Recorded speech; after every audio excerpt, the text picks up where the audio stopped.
After going through this unit, we will be able to know the growth and development of Indian planning system over a period of time, identify major initiatives taken for development through 5-year planning in India, identify the socio-economic and political dimensions of planning in India, differentiate between the planning system in pre-independence and after independence period.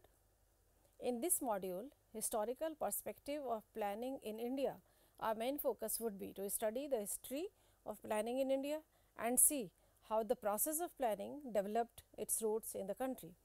In this module, we will see that how planning in India gradually evolved and institutionalized in the form of the Planning Commission and the National Development Council.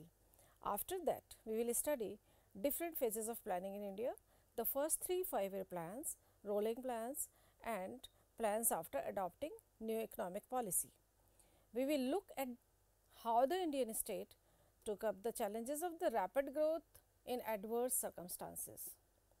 We will also see the aims and objectives of various plans and their achievements over the time. Historical background towards the welfare state. In India, the significance of planning was recognized even before independence. Various ideological perspectives were brought into influence on the efforts made at plan formation by a few individuals and institutions. Socio-economic planning has been one of the most noteworthy inventions of the 20th century. Even before independence, the nation was conscious about the significance of planned development. Prominent public men like Dadabhai Naoroji 1825 to 1917, M. C. Ranade 1842 to 1901, R. G. Dutt 1848 to 1909 wrote extensively on the social and economic problems of the Indians. During the long period of India's struggle for freedom, the concern for the problems of mass poverty, protection of the farmers and the artisans, the need for industrialization and the reconstruction of the entire fabric of social and economic life. Almost all the national leaders looked upon political freedom primarily as the means to solve these fundamental problems. To Mahatma Gandhi, freedom was not merely a political goal, but a prerequisite for relieving the masses from poverty and stagnation. The social and economic reforms of the struggle for freedom came to be precisely defined during 1930s towards the establishment of the Planning Commission. Starting from the Soviet experiment in 1928, planning slowly swept over almost 2/3 of the entire world. During 1930s, the whole world was affected by Great Depression. Only USSR was exempted from effects of this Great Depression. It was because of their planning. After that, whole world was attracted towards USSR because of its planning. Later on, the resolutions of the Indian National Congress from 1929 onwards stressed the need for the revolutionary changes in the present economic structure of society and removal of great inequalities in order to remove poverty and improve the economic and social conditions of the masses. First systematic work came into existence in the year 1934 when the renowned engineer and statesman M. Vishwesvaraya formulated a 10-year plan for economic development of the country. In his book Planned Economy for India, on the other hand, the Government of India Act 1935 introduced provincial autonomy, which led to the formation of Congress government in 8 provinces. In August 1937, Congress Working Committee passed a resolution suggesting the committee of the interprovincial experts to consider urgent and vital problems, the solution of which is necessary to any scheme of national reconstruction and social planning. National Planning Committee 1938. Planning was first initiated in India in 1938 by Congress President and Indian National Army Supreme Leader Netaji Subhash Chandra Bose. Later on, Jawaharlal Nehru was made head of the National Planning Committee. This was followed by the formulation of National Planning Committee consisting of 15 members In a memorandum, the committee emphasized that the national independence is an indispensable primary condition for taking all the steps that might be found necessary for carrying out the plan in all its various aspects. The setting up by the Indian National Congress of a National Planning Committee towards the end of 1938, 9 years before independence, highlighted both the importance of social and economic objectives as also need to profit from the experience of planned development through national plans elsewhere. The National Planning Committee appointed several subcommittees to study different aspects of the national economy. It was the first attempt on the part of the people of India to examine the fundamental economic problems and draw up coordinate plan for upliftment of the people. In September 1939, a serious political crisis took place, resulting in resignation by all provincial governments in 8 states en bloc. All the national leaders were kept in jails. All the plans and schemes were shelved for the time being, and between 1940 to 45, the committee had only a nominal existence. In 1945, when the leaders were released, steps were taken to revive the committee and new instructions were issued for bringing its reports up to date. The National Planning Committee could not hold formal meetings in the following months, though most of the subcommittees submitted their respective reports. Thus, the work of the committee came to an end. During this period, a separate Department of Planning and Development was established with Sir Ardeshir Dalal as a member in charge. Panels were constituted for the development of the basic and important consumer goods industries. Similarly, post-Second War Committee was constituted under the chairmanship of Sir Ramaswamy Mudaliar. The Bombay Plan, 1944. In the early 1944, several eminent industrialists and economists of Bombay, Sir Purushottam Das Thakur, Mr. J.R.D. Tata and 6 others made another attempt and published development plan, which was called Bombay Plan. Its main purpose was to stimulate the thinking of the people and to lay down the principles on the basis of which a national plan could be formulated and executed. The planners observed that the plan set out in it is neither in any sense a complete scheme nor as a comprehensive as that of the National Planning Committee. The central aim of the plan was to raise the national income to such a level that after meeting the minimum requirements of every individual, we would be left with enough resources for the enjoyment of life and for cultural activities. Thus, its objectives was at doubling the per capita income in the country over a period of 15 years. It proposed the increase of about 130% and 500% in agriculture and industry respectively. The total outlay of rupees 10,000 crores was recommended. The planners believed that this could be achieved only by reducing the overwhelming predominance of agriculture and by establishing a balanced economy. This plan was a systematic scheme of economic planning which was made the country plan minded. Its major shortcomings was of maintenance of a capitalist order and giving stepmotherly treatment to agriculture sector.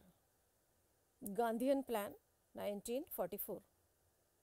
As the name shows, it was based on Gandhian philosophy which was put forwarded by Shri S.N. Agarwal of Wardha.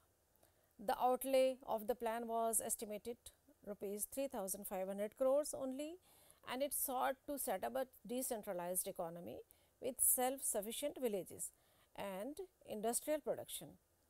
It laid emphasis on small scale industries and agriculture, but its scheme of financing was unsound. This plan was criticized as it was inconsistent and insufficient. People's Plan, 1945. It was prepared by late M.N. Roy, a 10-year plan called the People Plan. It was different from the Bombay Plan in methodology and priorities. Its chief emphasis was on agriculture and consumer goods industries through collectivization and setting up of state owned industrialization. The total outlay was rupees 15,000 crores. It also advocated the nationalization of land. The plan was ambitious as it could not properly mobilize the resources, therefore, it was totally impracticable. Post war reconstruction 1941 to 1946, it was after World War II.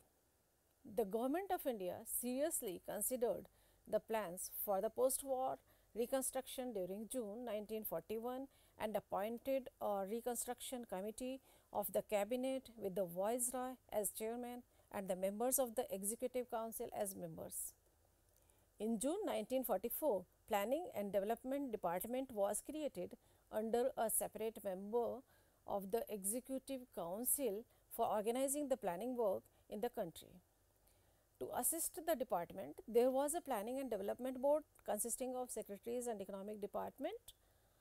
It suggested to state governments that special priority should be given to schemes for training technical personnel. In 1946, the work of planning had practically been completed and the Department of Planning and Development was abolished. Advisory Planning Board in 1946. The interim government was installed on 24th August 1946 and the Advisory Planning Board. The board submitted its report in January 1947. Its major recommendations were: A. The increase in production that is essential could be secured only through a well considered plan. There must be control on the use of energy sources, control over distribution and price, as well as leases and subleases. See, mineral rights in the permanently settled areas in Bengal and Bihar should be acquired by the state. For future planning organizations, the board suggested the setting up of single compact organization. As regard the composition of the planning commission, it was recommended that the chairman should be a senior minister holding no portfolio. No minister should be a member of the planning commission and that it should be as far as possible a non-political commission consisting of 5 members. It also recommended a consultative body of 25 to 30 members which would meet half yearly or quarterly to advise on problems and receive progress reports. Its recommendations were feasible and reasonable, but still it also suffered from limitations. After independence, the plan became inadequate as a result of the changed social and economic conditions due to partition. Even then, its recommendations on techniques were supposed to be worthwhile. Planning for independence till the establishment of the Planning Commission, that is 1947 to 1950. At the dawn of the 15th August 1947, India was free from the British imperial rule. The Constitution of India came into force on 26 January 1950. The Constitution contained certain directive principles of the state policy, which, though not enforceable through the court of law, but were regarded as fundamental to the governance of the country. The working committee of the Congress party passed a comprehensive resolution on planned economy for country and the appointment of the Planning Commission. The resolution states, the need for a comprehensive plan has become a matter of compelling urgency in India now owing to the ravages of Second World War and the economic and political consequences of the partition of the country which followed in the wake of achievement of freedom and steady worsening of the economic situation in India and the world. Thus, the National Planning Commission was established on 15th March 1950. Planning Commission 1950. India has adopted a path of development which is known as a socialist path and mixed economy. On the one hand, India has encouraged private business and industry, and on the other hand, it has almost full control, at least in principle, over all the major entrepreneurial and business activities.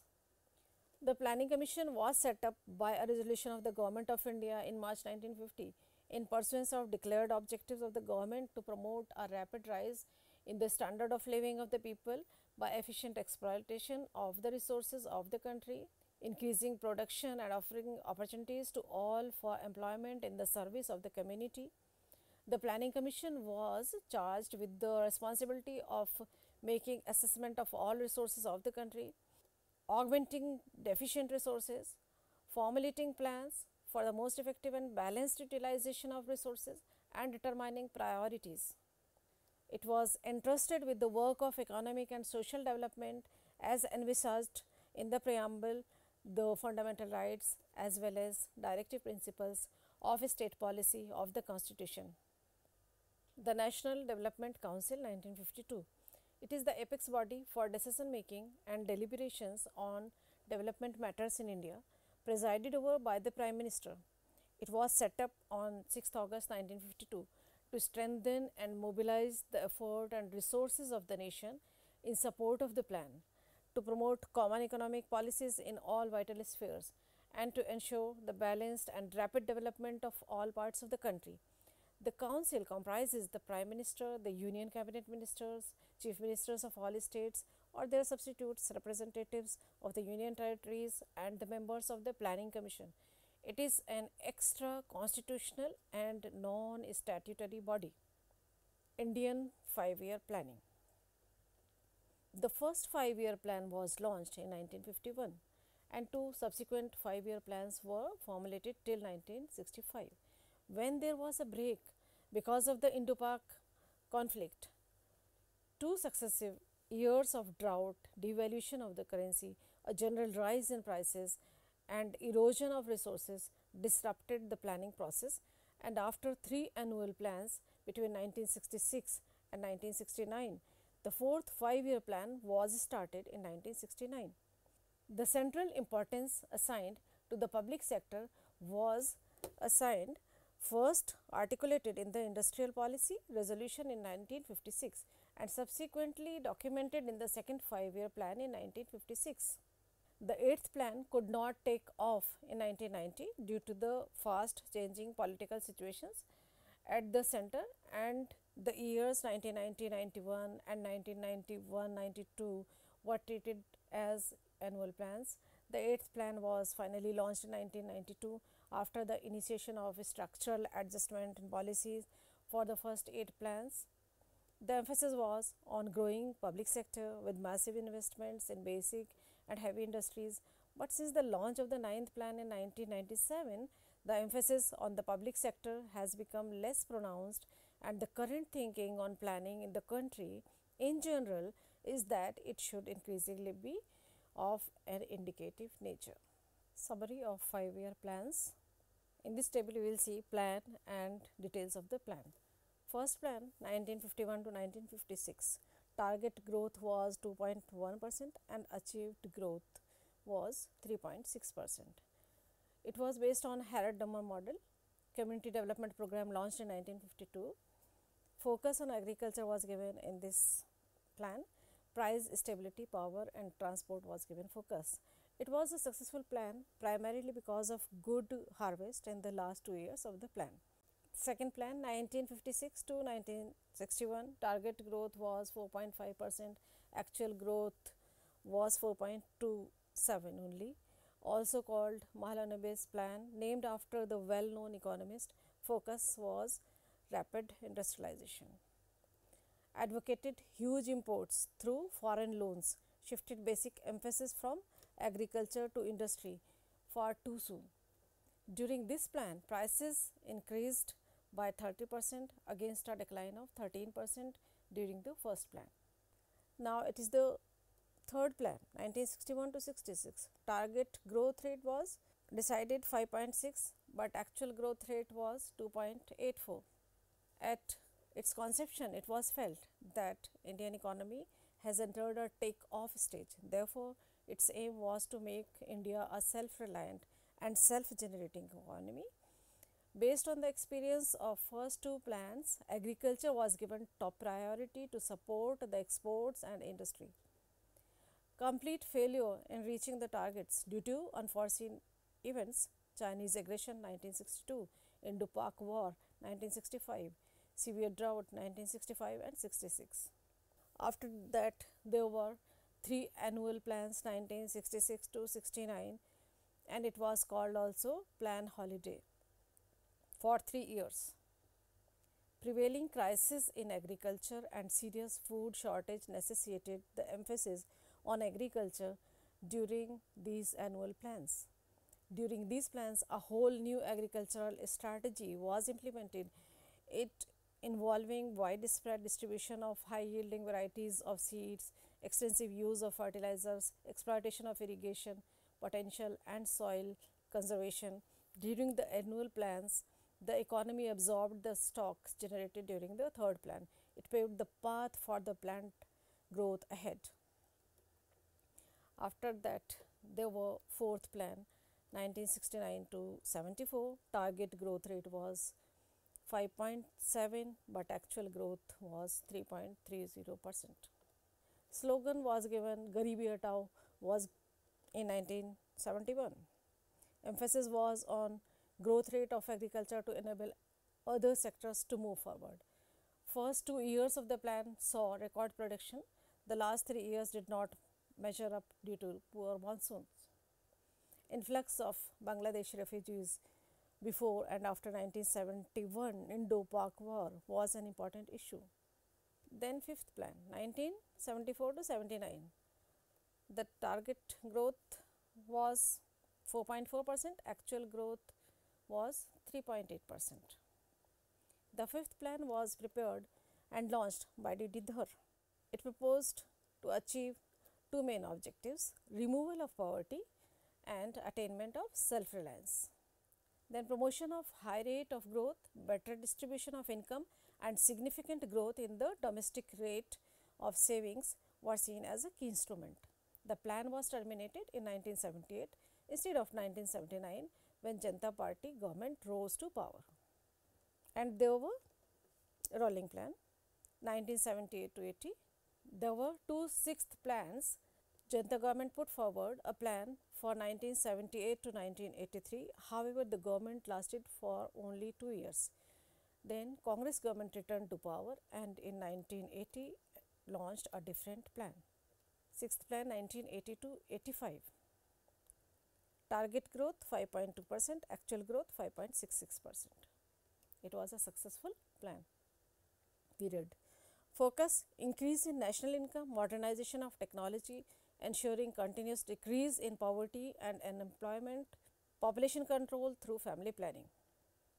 Seventh plan 1985 to 90. Target growth 5%, actual growth 6.1%. It was again a successful plan. Period. Focus: rapid growth in food grains production, increased employment opportunities, and productivity within the framework of basic tenets of planning. First time private sector got a priority over public sector. The plan was very successful. Economy recorded 6% growth rate as against the targeted 5%. Then eighth plan 1992 to 1997. Target growth 5.6%, actual growth 6.8%. Focus on human resource development. The eighth plan was postponed by 2 years because of the political uncertainty at the center. Worsening balance of payment position and inflation during 1990-91 were the key issues during the launch of the plan.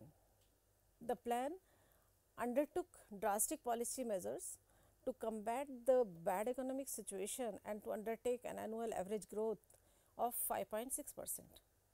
Some of the main economic outcomes during the eighth plan period were rapid economic growth, high growth of agriculture and allied sector and manufacturing sector, growth in export and imports, improvement in trade and current account deficit. Ninth plan 1997 to 2002.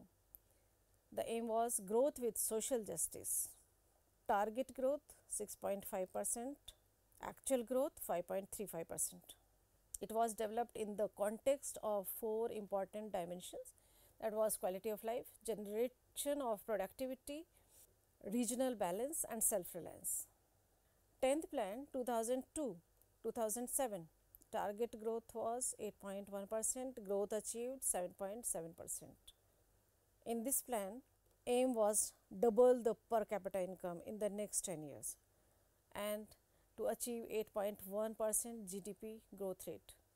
Focus was given on reduction of poverty ratio by 5% by 2007, providing gainful high quality employment in the addition to the labor force over the 10th plan period, reduction in gender gaps in literacy and wages should be increased by 50%. Increase in literacy rate to 72% within the plan period and to 80% by 2012. Reduction of infant mortality rate to 45 per thousand live births and by 2007 and to 28 by 2012. Increase in forest and tree cover to 25% and by 2007 and 33% by 2012. Cleaning of all major polluted rivers by 2007 and other notified stretches by 2012. After that, there was 11th plan from 2007 to 2012. The target growth rate was 8.1% and growth achieved was 7.9%. 12th plan focused on faster and more inclusive growth, prepared by C. Rangarajan to accelerate GDP growth from 8 to 10%, increase agricultural GDP to 4% per year, create 70 million new work opportunities and reduce educated unemployment to below 5%. Raise the sex ratio for age group 0 to 6 to 935 by 2011-12 and 950 by 2016-17. Ensure direct and indirect beneficiaries of all government schemes are women and girl children. Connect every village by telephone and provide broadband connectivity to all villages. Attain WHO standards of air quality in all major cities by 2012. Increase energy efficiency by 20% points by 2016-17. Now we are coming to the 12th plan, that is the last 5-year plan. 2012 to 2017, target growth was 8% and the focus was given on faster and more inclusive and sustainable growth. There were 3 areas which are focused in this plan: faster growth, inclusive growth and sustainable growth. Poverty rate to be reduced by 10% than the rate at the end of 11th plan. End gender gap and social gaps in school enrollment. Reduce undernutrition of children in age group 0 to 3 to half of NFHS 3 level. Increase green cover by 1 million hectare every year. Increase renewable energy during 5-year plan period. Establishment of NITI, National Institution for Transforming India, Aayog 2014 came into existence. Planning in India was carried by the Planning Commission 1950 to 2014 and the NITI, National Institution for Transforming India, Aayog 2014 to 2017. With the Prime Minister as the ex officio chairman, the Commission has a nominated Deputy Chairman who holds the rank of a Cabinet Minister. Montek Singh Ahluwalia was the last Deputy Chairman of the Commission, Planning Commission, resigned on 26th May 2014. The 12th plan completed its term in March 2017. Prior to the 4th plan, the allocation of state resources was based on schematic patterns rather than a transparent and objective mechanism, which led to the adoption of the Gardasil formula in 1969. Revised versions of the formula have been used since then to determine the allocation of central assistance for state plans. The new government led by Sri Narendra Modi, elected in 2014, has announced the dissolution of the Planning Commission already, and it is replaced by a think tank called the NITI Aayog. Summary: we have discussed historical perspective of planning in India. It begins by looking at the trends in India in British period and after independence. We saw that how the importance was realized that for the country to grow and in any respect it is important that people are involved in the development process. Therefore, greater emphasis was given on decentralization. It was also highlighted that in the market economy, which is becoming increasingly integrated with the world, planning is bound to be different, which was used to be in the earlier years. Much of what used to be done by the government is now being done by the private sector. However, this does not mean that the role of the government must shrink. The growth and development of the country cannot be left entirely to the market mechanism. On the contrary, the government must play a much larger role in the same areas even while shifting out the others. Achievement of 5-year plan are impressive. Industrialization in capital goods sector through public sector. Development of economic infrastructure like irrigation, roads, transport and communication. Diversification of export and import substitution, rise in life expectancy and rise in literacy level, development of science and technology and the nuclear power for peaceful purposes, increasing national income and improving average standard of living of the people, achieving self-reliance so as to minimize dependence on foreign aid, increase pace of industrialization in both basic and heavy industries, narrowing down both vertical and horizontal inequalities, increasing employment potential for various sectors. Failures of 5-year plans are like social inequality, failure of land reforms, unbalanced regional growth, corruption, black money and many social problems. As we know, in 2014, government decided to wind up the Planning Commission and it was replaced by the newly formed NITI Aayog.